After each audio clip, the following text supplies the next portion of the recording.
pude estar para poder compartir este tema de la segunda parte de familias que trascienden, con la temática de la comunicación y específicamente de que hay una generación desconectada y hay una generación que está desconectada. Pero vamos a ver qué dicen las Escrituras. Jueces 2, del 8 al 10. Está muy interesante lo que dice la palabra de Dios y se lo voy a leer. Dice: pero murió Josué, hijo de Nun, siervo de Jehová, siendo de 110 años, y lo sepultaron en su heredad en Timnat Sera, en el monte de Efraín, al norte del monte de Gaz. Y toda aquella generación fue reunida a sus padres, y se levantó después de ellos otra generación que no conocía a Jehová, ni la obra que él había hecho por Israel. Oremos delante de Dios. Padre, oramos para que tu palabra venga a nuestras vidas a revelar lo que tenga que revelar. Señor, no vuelva a ti vacía, Señor, sino venga a producir fruto en nosotros, fruto de bendición, pero también de arrepentimiento y de convicción, para tomar las medidas necesarias en nuestra vida, conforme a tu fuerza y a tu poder, y conforme a tu voluntad, Señor. Pedimos tu intervención, Espíritu Santo, que es el que nos revela, es el que nos lleva, nos ayuda, nos sostiene y nos lleva al propósito eterno de Dios. Padre, pedimos que abras nuestro entendimiento, quites toda distracción de nuestra mente y pueda bajar esta palabra no solo a nuestra cabeza, a nuestro entendimiento, sino baje al corazón, Señor. Te lo pedimos en el precioso nombre de tu Hijo amado Cristo Jesús. Amén, amén. Qué interesante, hermanos, porque dicen las Escrituras que Josué murió, y esa generación que Josué, ¿cuántos conocen de la historia de Josué? Sí, Josué era un hombre de guerra, era un hombre de conquista, ¿verdad que sí? Fue el sucesor de Moisés. Moisés trajo libertad, Dios lo usó para traer libertad del pueblo de Israel, del pueblo de Egipto, del faraón. ¿Se acuerdan? Eran esclavos. Dios lo usa, y ¿verdad que hizo cosas maravillosas y poderosas? Dios, a través de la vida de Moisés y de Aarón. Mas sin embargo, esa generación pudo experimentar el poder de Dios, vio las maravillas de Dios, vio la columna de fuego, vio cuando los cubría de noche, y vio la nube que los cubría en pleno desierto cuando iban de día. Esa generación pudo experimentar, sus hijos vieron cómo caía un alimento del cielo, un tipo de hojaldra o de hojuela del cielo. Y vieron una serie de cosas, de provisión, la derrota de los enemigos cuando iba tras de ellos, y vieron cómo el mar rojo se había abierto. Es una generación privilegiada al ver la mano poderosa de Dios. Vemos que Moisés muere y viene otra generación, y ya estaba Josué peleando algunas batallas, pero se queda como sucesor. Dios le habla a Moisés y se nombra ahí a Josué como sucesor. Y viene Josué y le dice, de aquí en adelante, Moisés le da unas palabras. En el libro de Josué 1:5 le dice: nadie te va a poder hacer frente, Josué, todos los días de tu vida. El Señor le da una palabra ahí de conquista a Josué, y Josué se levanta, ¿verdad?, en el nombre del Señor, y empiezan a avanzar para conquistar la tierra prometida. Esa generación experimentó guerra, experimentó luchas, experimentó miedos y temores. Yo creo que esa generación de papás, pero también había hijos, ¿verdad que sí? Yo creo que había jóvenes, había hijos pequeños.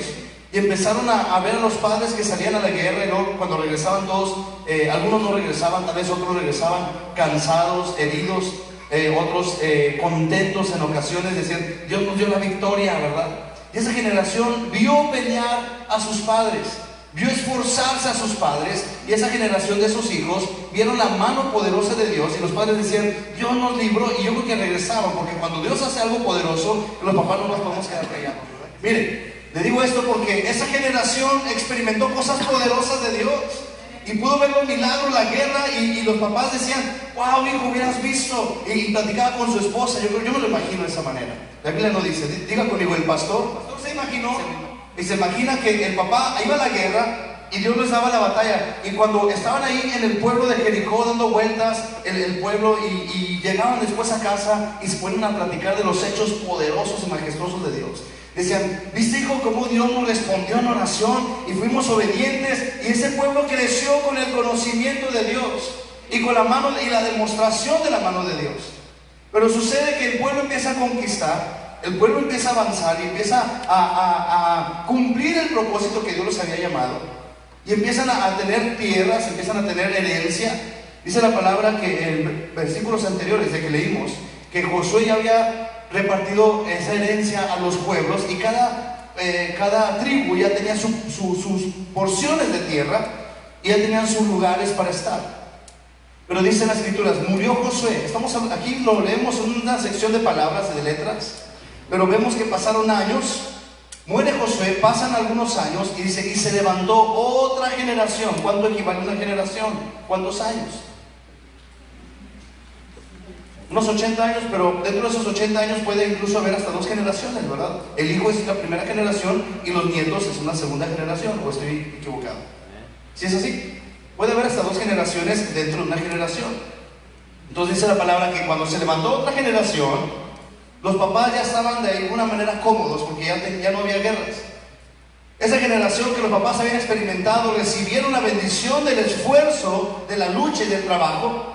Y llega la generación en la cual los papás tienen sus hijos, habían visto a sus hijos todo eso, pero esos hijos empiezan a recibir esas bendiciones de lo que les costó a los papás.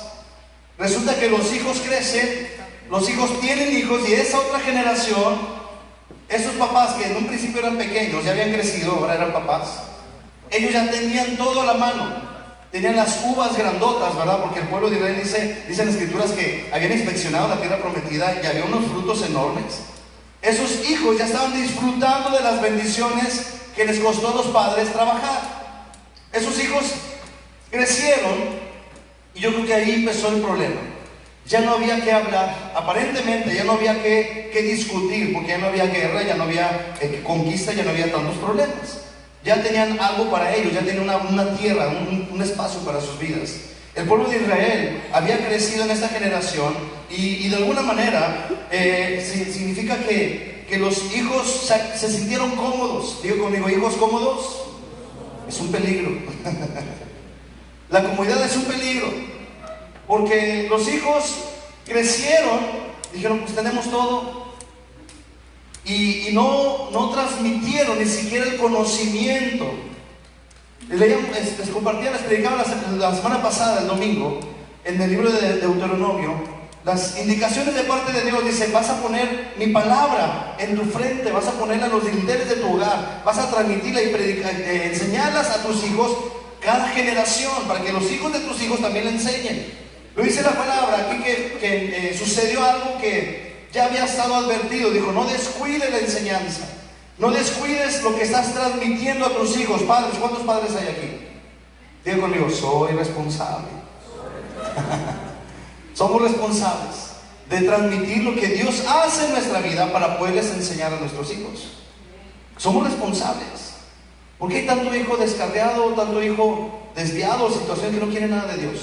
Necesitamos saber en qué estamos mal como padres. Es decir, yo necesito saber a qué parte, qué postura estoy tomando y qué lugar estoy teniendo en mi casa para transmitirle a mis hijos. El hecho de que usted sea cristiano, el hijo no lo hereda.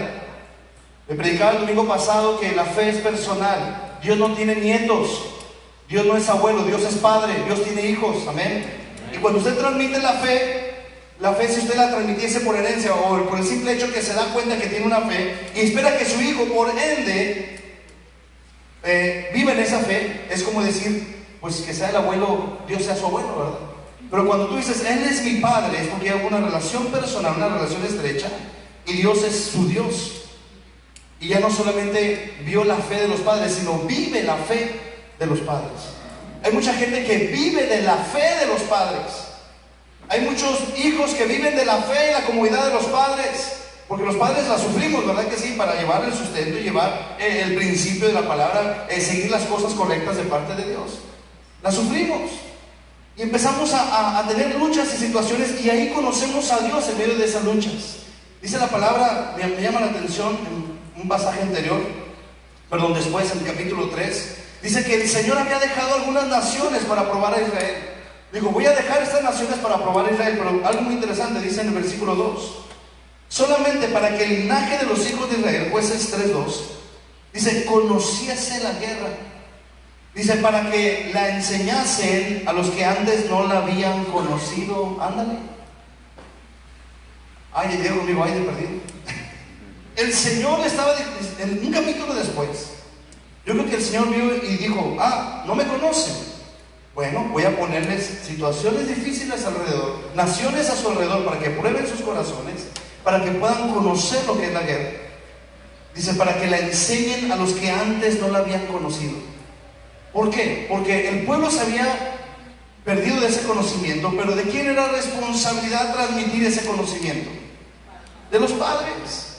No es responsabilidad de la sinagoga, de las iglesias, de los sacerdotes, no. Era de los padres. Cuando Dios le habla en Deuteronomio al pueblo, le dice, tú la transmitirás en tu casa y las compartirás a tus hijos y les enseñarás mis preceptos. Y es algo que tenemos que entender como padres, hermanos. Hay una carga tremenda.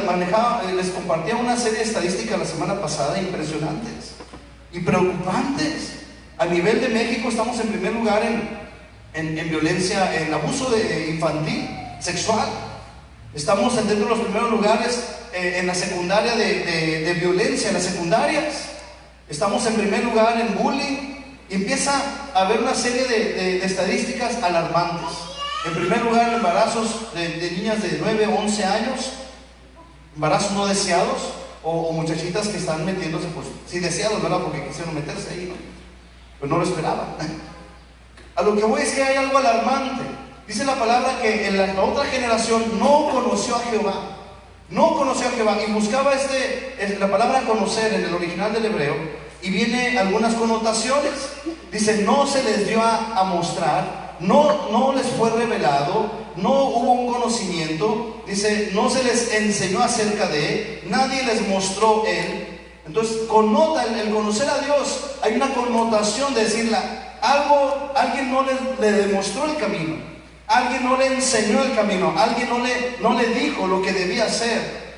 Y ahí es donde entramos nosotros en la comunicación entre los unos con los otros, entre esposo y esposa, entre padres e hijos con los padres. Y es tremendo, hermanos, porque quiero abocarme a lo que es la comunicación. La comunicación hará que podamos solucionar, la comunicación hace que solucionemos conflictos, ¿o no?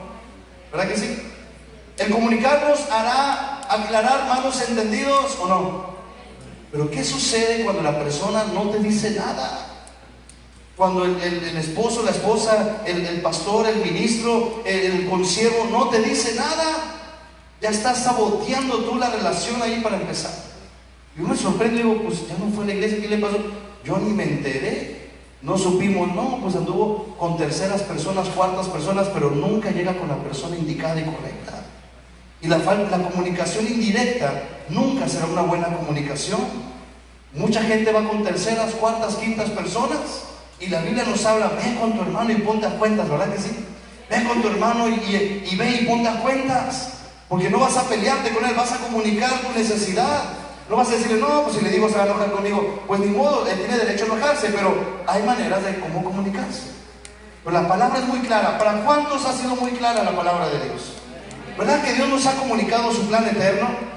Y nos hizo y nos reveló el plan y propósito y nos dijo, si tú pecas, estás expuesto al infierno. La paga del pecado es muerte, mas la dádiva y el regalo de Dios es vida eterna. Amén. Pues Dios fue muy claro.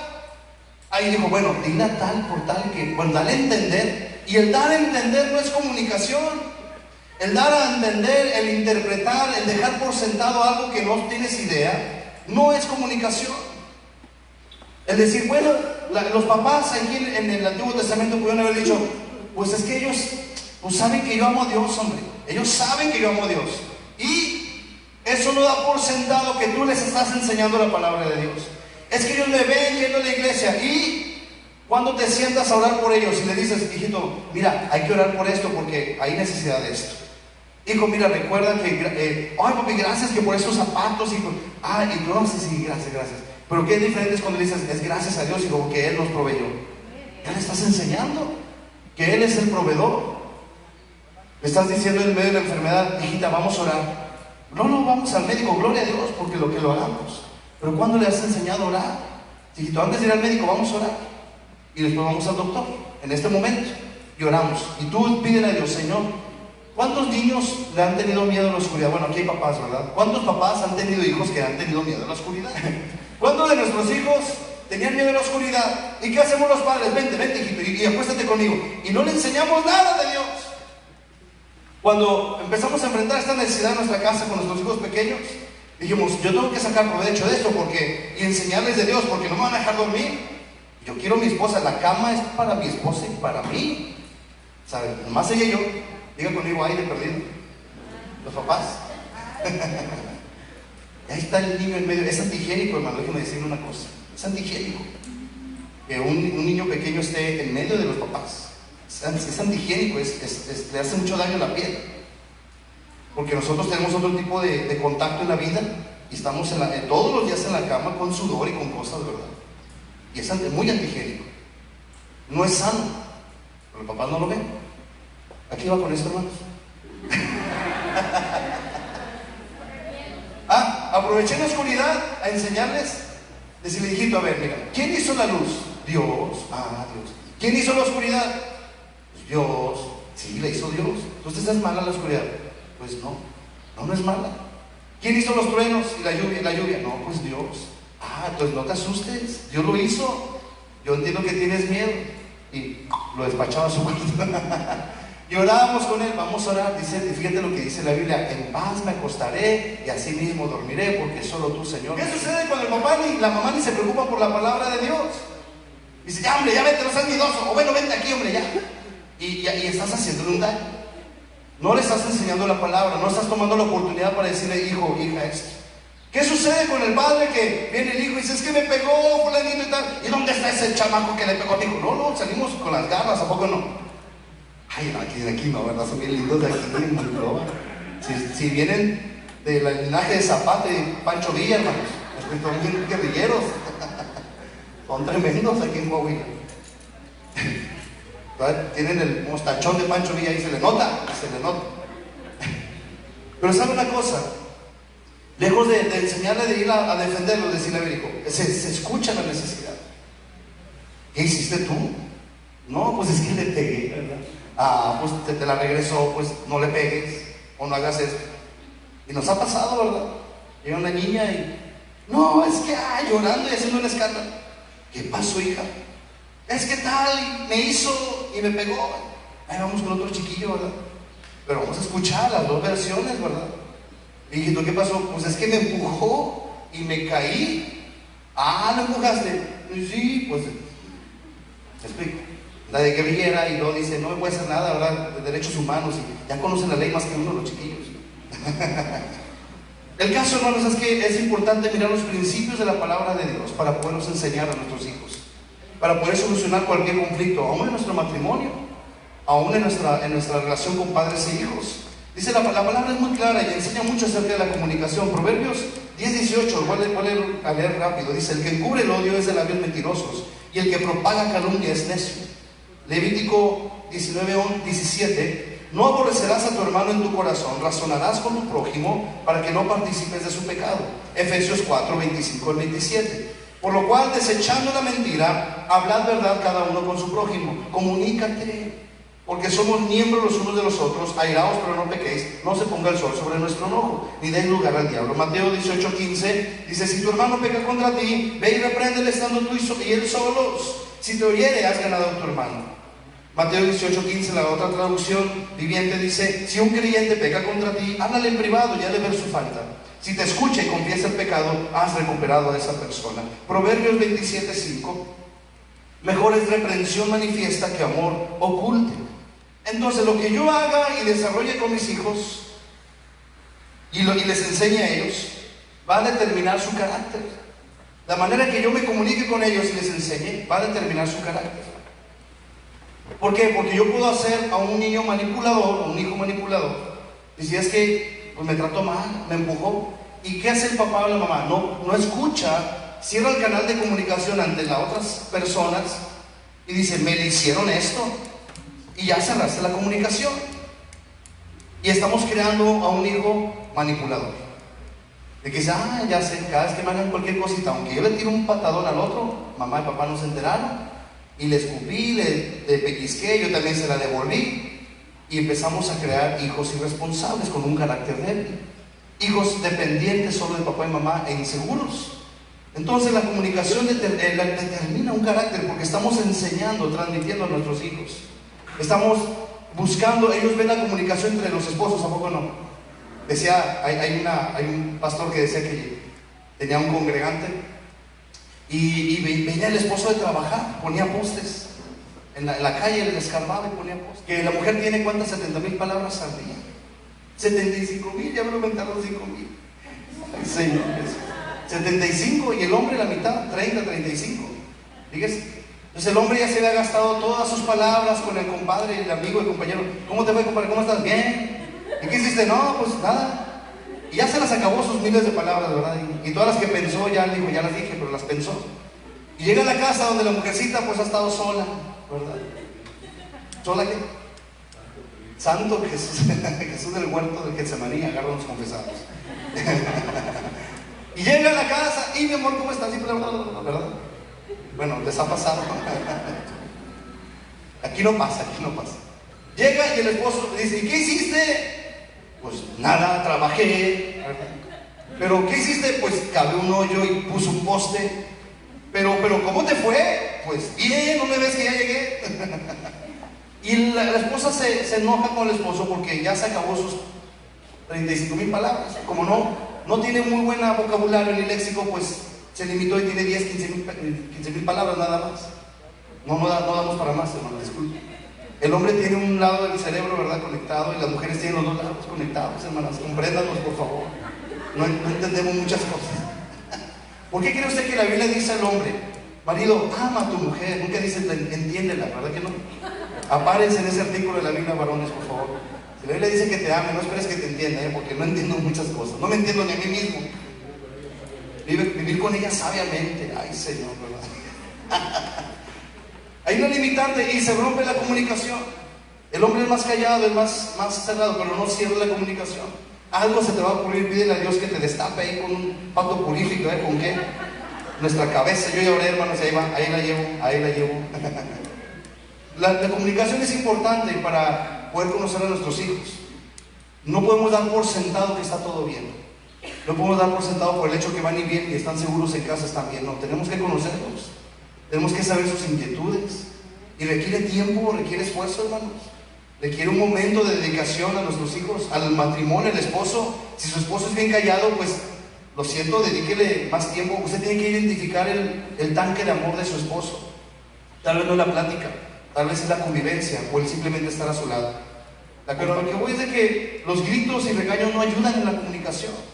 Pensamos que ya con eso arreglamos el problema y no lo arreglamos, se complicó.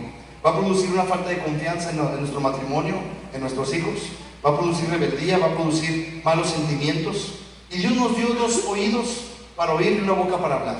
Dice la palabra, sea el hombre tardo para hablar y pronto para escuchar, ¿verdad? Para oír en cuanto a la palabra. Y había una señora, por ejemplo en la comunicación, había una señora en un restaurante y esa señora estaba sentada con la sopa que le sirvió el mesero. Le da la sopa, se le queda viendo a la señora la sopa y el mesero le dice, ¿está todo bien? Pues pruébela. Señora, no puedo probarla, pero está bien la sopa. Pues pruébela, por favor. Señora, mejor si usted me dice si está fría, está caliente, tenga la confianza que yo voy a decirle al chef y hacemos algo. ¿En qué le puedo ayudar? Pruébela. Dice la señora. Oiga, pero está insípida, está salada, sabe mal. Pues pruébela, dice otra vez la señora. Ya había algunos desesperados aquí, igual que yo también me desesperé. Y luego le dice el mesero, oiga, es que no puedo probarla porque me voy a ver mal. ¿Qué puedo hacer por usted? ¿Se la cambio la sopa? No, quiero que la pruebe. Pero es que no entiendo lo que usted me está diciendo. ¿Qué no entiende? ¿Solo que la pruebe? Bueno, me voy a sentar con su permiso a su lado y voy a probarla. Por favor, pruébela. Porque no la voy a comer hasta que no la pruebe. Y dice el mesero que se sienta y ve el plato y dice, oiga, falta una cuchara. Ah, ¿verdad? ¿Por qué cree que le pido que la pruebe? Porque ¿cómo lo voy a comer? El mesero dice, por ahí hubiera empezado, señora. ¿Me entiende? Todo así. ¿Qué pasó aquí, verdad?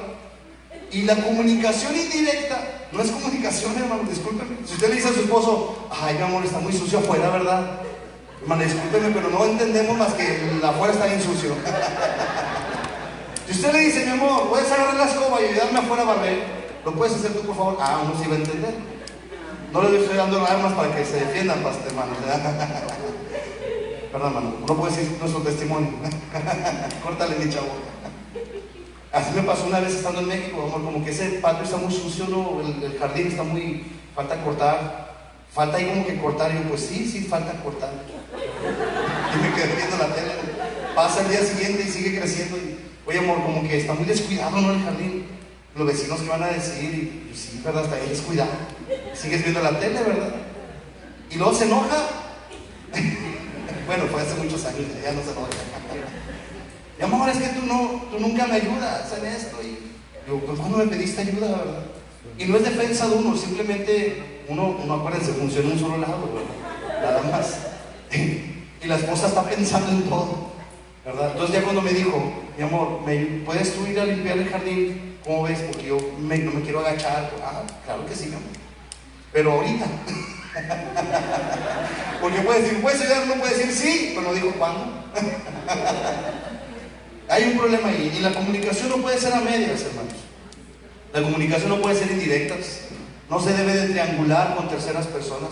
Oye, dile a tal para que le diga tal, no, ve y dile tú, pero si es algo que te incumbe, ve y dilo. Oye, ¿y qué era el pastor? Pues no sé, pregúntale. ¿No le ha pasado? No, aquí no. Es otro pastor. Y andamos ahí dándole vueltas, porque no hay una comunicación directa y sana. Las cosas son mejores, hermanos, cuando se ponen a un descubierto sano. No hay una comunicación de que yo digo las cosas como son y te aguantas. No, debe haber una sazonada con sal, dice la palabra. Sus palabras sean sazonadas, ¿verdad? Y debe haber una manera directa, pero sazonada. Una actitud correcta y una motivación correcta, ¿verdad? Porque así nos reveló Dios nuestra condición. Satanás trabaja en lo oculto. El diablo trabaja en lo oculto y en lo que no estaba bien claro. Y cuando no somos claros con nuestros hijos, el diablo se aprovecha. Había un hijo una ocasión que estaba trabajando en la casa. Se puso a limpiar y dije, ay, mira qué buen hijo, ¿verdad? Limpia. Como muchos de aquí, ¿verdad, jóvenes? Muchos de aquí. Y amén, sí te quedó, Iván. Entonces, y estaba el hijo atareado y la mamá ya estaba molesta en la cocina. Y se le pregunta al joven, oiga, al hijo, ¿por qué estás tan afanado limpiando? Dice, es que veo a mamá que está molesta en la cocina, está así. Y pues yo creo que algo hice que le molestó y me puse a limpiar. Y pues por si no me puse a limpiar porque dije, va a agarrar conmigo y yo creo. ¿Qué sucede ahí? Estamos creando un hijo inseguro que está interpretando algo que no es así. Cuando se le pregunta a la señora, oiga, hermana, pues su hijo piensa esto. No, pero yo estoy con otras cosas, yo me enojé por esto y me ha tocado a veces hablar con mis hijos, que les hablo molesto y estoy enojado y la llevan ellos. Y veo que ya los lastimé en ese momento. Digo, ¿sabes qué, hijo? Perdóname, no estoy enojado contigo. Mira, me pasó esto y la verdad, no me justifico, simplemente me pasó esto. Pero tú no eres tú, soy yo. Típico, ¿verdad? No eres tú, soy yo. De ahí salió la frase, ¿verdad? No eres tú, soy yo. La verdad, hijo, perdóname si te hice sentir mal, pero no es que tú hayas hecho esto mal. Mira, vengo así, pensé esto, pero no fuiste tú. Vengo ya con esta situación, ¿verdad? Perdón que te haya hablado de esta manera. Ya el hijo se queda tranquilo. No fui yo el culpable. No soy yo el que cometió el error. Gracias a Dios que los hijos, yo prefiero que nuestros hijos exploten en casa conmigo para ver la necesidad que ellos están teniendo, a que se guarden las cosas y exploten allá afuera. Entonces no se asuste si su hijo o hija explota en casa. Pero dice la palabra también ahí en Proverbios 19:11: la cordura del hombre detiene su furor y su honra es pasar por alto la ofensa. Usted y yo no vamos a topar con hijos difíciles de expresar. Usted y yo no vamos a topar con matrimonios difíciles de expresarnos. Y tiene que caber en uno la prudencia.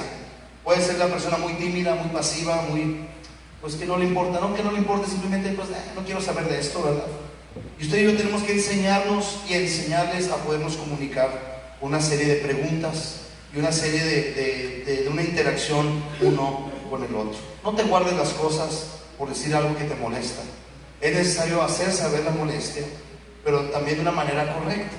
Mira, pues me molestó esto, pastor, no estuve de acuerdo con esto y me hizo sentir mal en este aspecto. Yo agradezco a Dios por personas que abren su corazón de esa manera, porque su motivación es reconciliar. Su motivación no es solo señalar, sino decir, yo quisiera, pastor, ver esto porque pues yo no quiero que estemos así, ¿verdad? Funcionando de esta manera, o funcionando de este malentendido. Ay, hermano, es que mire, tal vez lo interpretó de esa manera, pero fue así de esta otra forma, ¿verdad?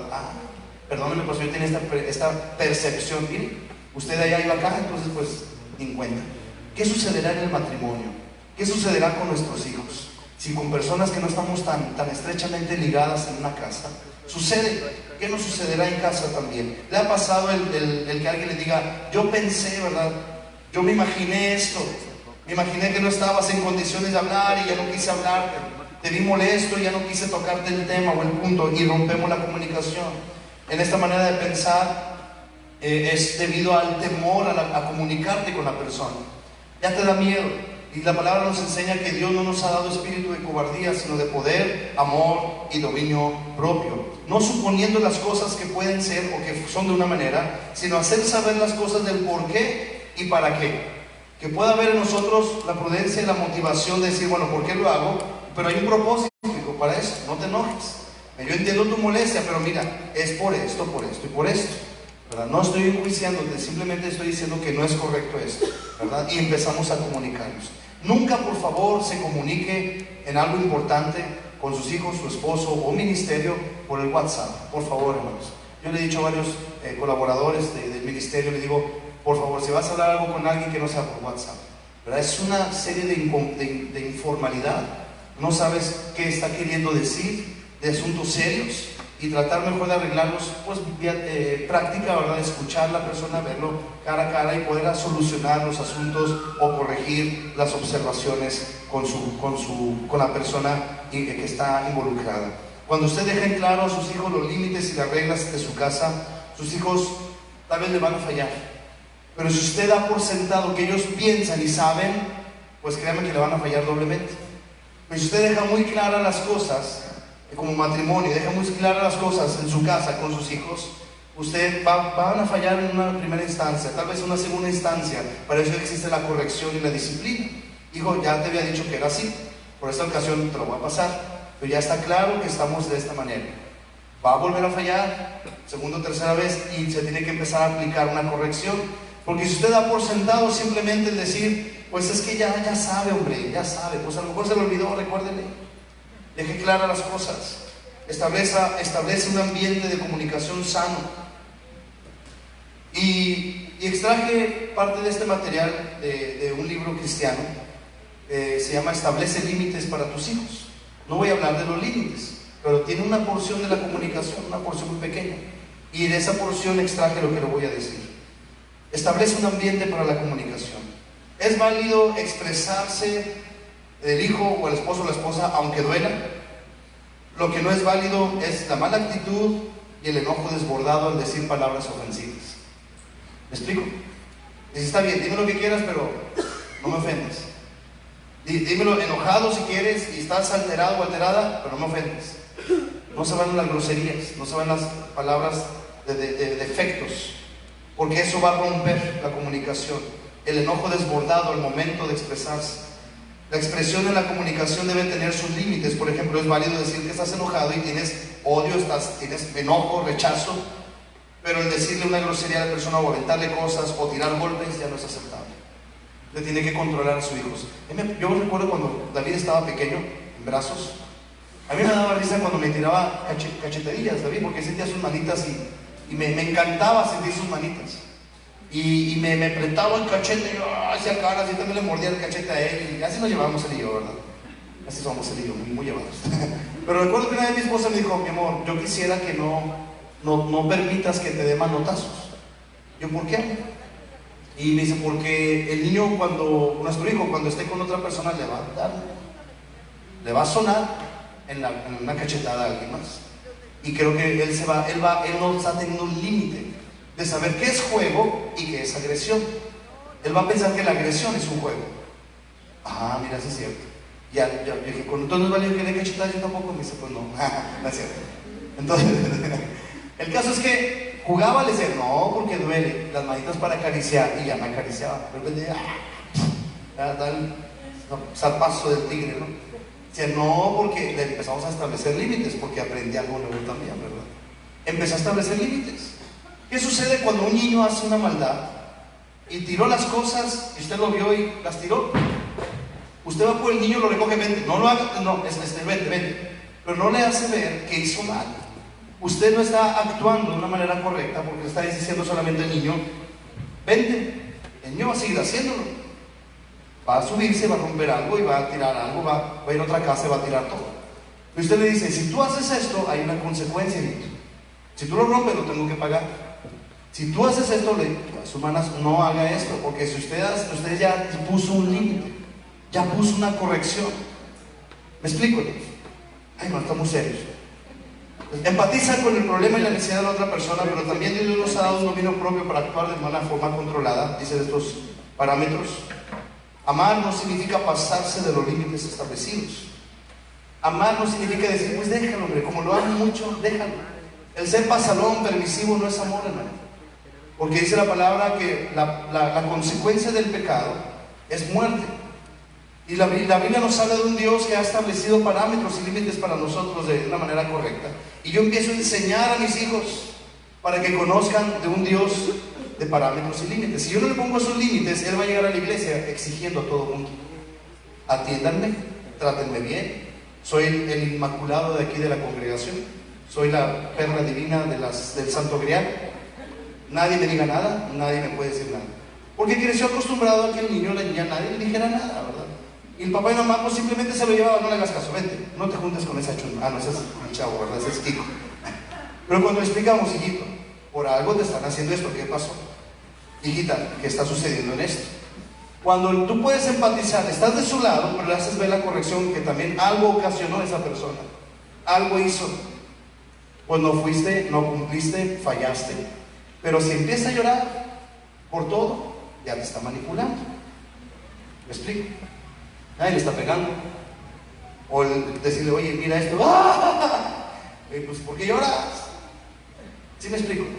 Entonces tenemos que enseñar a la persona, no llores, porque te va a dar razones para llorar. Y así le decimos a nuestros hijos. Así me decía mi esposa a mí, nada. Hijito, ¿quieres llorar? Te va a dar una buena razón. Ayuno y oración. Ayuno y oración. Ayuno y oración. Ah, si no, sí me entendieron, ¿verdad? Para que llores. Y te va a doler más el que yo te provoque llorar, el que andes queriendo llorar por todo. Contrólese, respire y explíqueme. Bueno, ya te dice las cosas, ¿verdad? Y lo acostumbras a ser responsable a tu hijo. No tenemos hijos perfectos, ni mucho menos. Pero sin embargo, Dios nos ha ayudado a entender el propósito de Dios. Deja los consejos para otra ocasión, a ver que no voy a ser señalado por ti. ¿Qué sucede en el caso de la mujer? Ahí está angustiada con alguna situación y viene con el esposo y le platica la situación y el esposo luego le dice, es que tienes que hacer esto, ¿verdad? Luego tenemos el consejo, lo hago listo a la mano, y ¡shum! ¿Verdad? Luego le digo, es que te equivocaste aquí, y debes de hacer esto, inciso A, inciso B, inciso C. Punto 2, conclusión, llamado, ofrenda. Nada, sí. Ya administraste a tu esposa, ¿verdad? Pero ella no espera tu consejo, ella espera solamente que la escuches, te aguantes callado y la abraces nada más. ¿Verdad que sí, mujeres? No, nomás mi esposa. Amén, aleluya. Híjole, qué bueno que venir al retiro. Háblales, Señor, a su corazón. Háblales. A veces dicen, es que no quiero que me enseñes ni me digas nada. No quiero que seas ni el pastor, ni el ministro, ni el líder. No quiero nada. Quiero que seas mi esposo. Mi paño de lágrimas, si quieres. Y yo me aguanto a decirles que te lo dije también. Me guardo y venga. Moquéale aquí, anda bien, moquéale aquí. Entonces, tenemos que reafirmar. Ya voy terminando, hermanos. Denme 5 minutos más. Tenemos que reafirmar que lo que nos une es más importante que el conflicto. Yo tengo que establecer la comunicación con la gente, que lo que me une es más importante que lo que me desune. ¿Qué es lo que nos une aquí como iglesia? ¿Cristo? ¿Será más importante Cristo en nuestras vidas o el problema que estamos enfrentando? Cristo es más importante. ¿Qué me hace mantenerme en unidad con mis hermanos? El amor de Dios es más importante que lo que me pudo haber hecho la persona. Sí, pues ¿qué me unió? ¿Qué me unió como persona a esta familia en Cristo? Pues no será más importante eso, que el conflicto que podemos, o la diferencia que vivimos, o la malentendido, o tal vez, aunque tenga la razón, y decir, pues mira, es más importante esto, y vamos a dejar que Dios obre en nuestra vida. Deja que Dios obre en su vida también, porque Él está en un proceso también. La comunicación a veces no necesita de un por qué o un cómo hacerlo. Dándote un consejo, ya lo mencioné, ¿verdad? Simplemente hacer las cosas, el escuchar es parte de la comunicación. Así que yo quiero invitar a que se pueda poner de pie en esta tarde ya, y podamos orar a Dios para que Él sea el centro de nuestras vidas, amén. Que sea el centro de nuestro corazón, que su amor cubre multitud de faltas y de errores, y que aprendamos a comunicarnos unos a otros, ¿verdad? Hay gente que tiene el ministerio de ser comunicativos, pero no llega la comunicación a la persona, lo anda comunicando por todos lados, y ese no es el ministerio que Dios nos ha dado. Nos ha dado el ministerio de la reconciliación, ¿verdad que sí? ¿El ministerio de qué? La reconciliación. ¿Qué es más importante, la reconciliación o la diferencia? La reconciliación. O el conflicto o el desacuerdo es más importante. No, cuando le ponemos primero eso, ya le estamos dando lugar al diablo, ya le estamos dando lugar al enemigo en nuestro matrimonio, en nuestro ministerio, con nuestros hijos. Cuando decimos, es más importante lo que Dios quiere hacer en tu vida que lo que tú estás pasando. Nuestros hijos a veces queremos seguirlos tratando como niños chiquitos, ¿verdad? Y ya el muchacho ya está barbudo, bigotón, ya huele mal, nace y ya está todo grandote, ¿verdad? Y no le quite esas palabras de ternura, ¿verdad? Ay, mi Barney hermoso, que se está embarneciendo. Porque me ves morado, no es que te estás embarneciendo, te estás poniendo como Barney, hijito, te estás poniendo más gordito.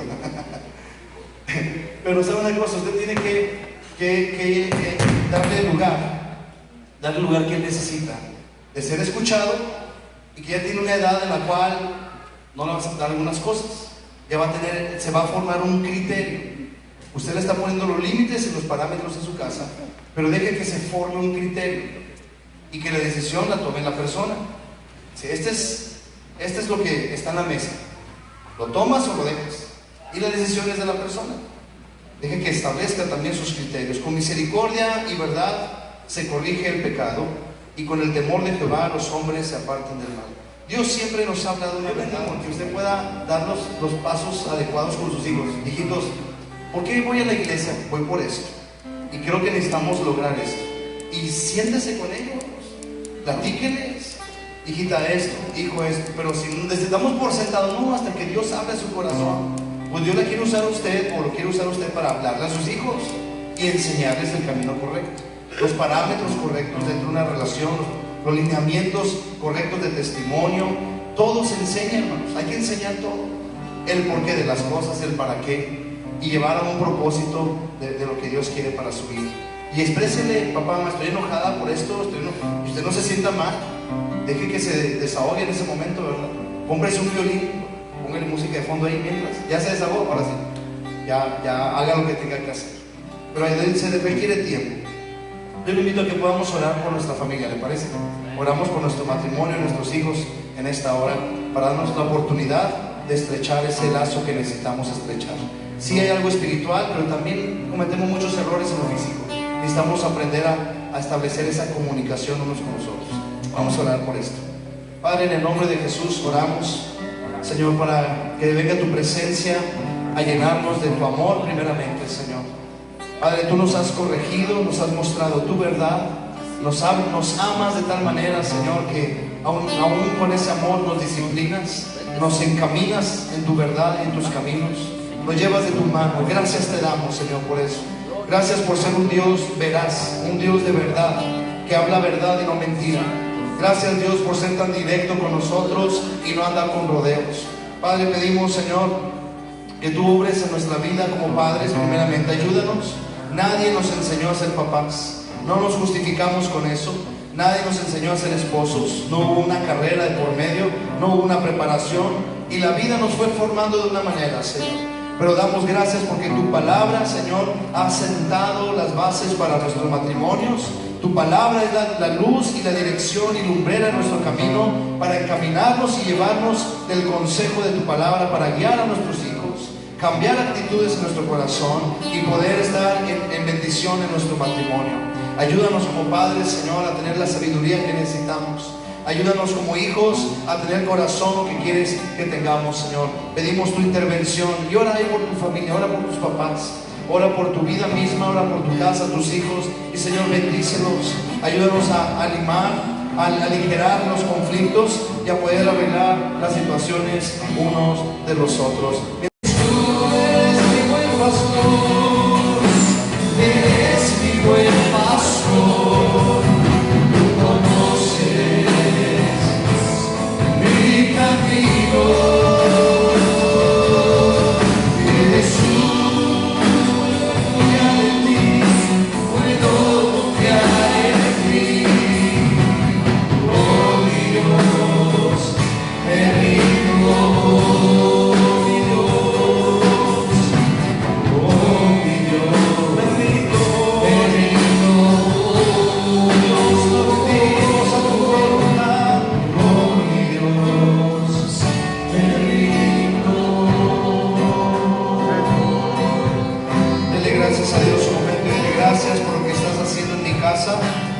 Padre, gracias porque yo no soy nadie para cambiar a mi esposo o a mi esposa ni a mis hijos.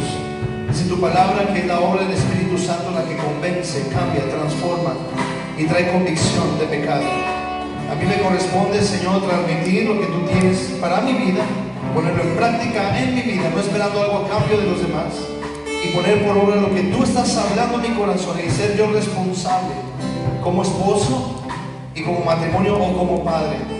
Y si cada uno tomamos nuestro lugar en tu reino, Señor, de responsabilidad, las cosas van a ser diferentes en nuestra casa. Padre, gracias te damos por tu conocimiento, por tu palabra, por tu dirección, Espíritu Santo. Gracias por tu corrección incluso. Dígale al Señor, estamos abiertos a tu corrección. Estamos abiertos, Señor. Así como tú has tenido misericordia de mí, dígale al Señor, yo también tendré misericordia en medio del conflicto, aún si me han ofendido. Señor, porque tu misericordia ha sido tan grande para conmigo. Soy inmerecedor, mas sin embargo a ti te ha placido amarnos, a ti te ha placido levantarnos, Señor. Gracias te damos por eso. También permítenos y ayúdanos a otorgar misericordia y abrir nuestro corazón en medio del conflicto, Señor. Gracias te damos en el nombre de Cristo Jesús. Amén.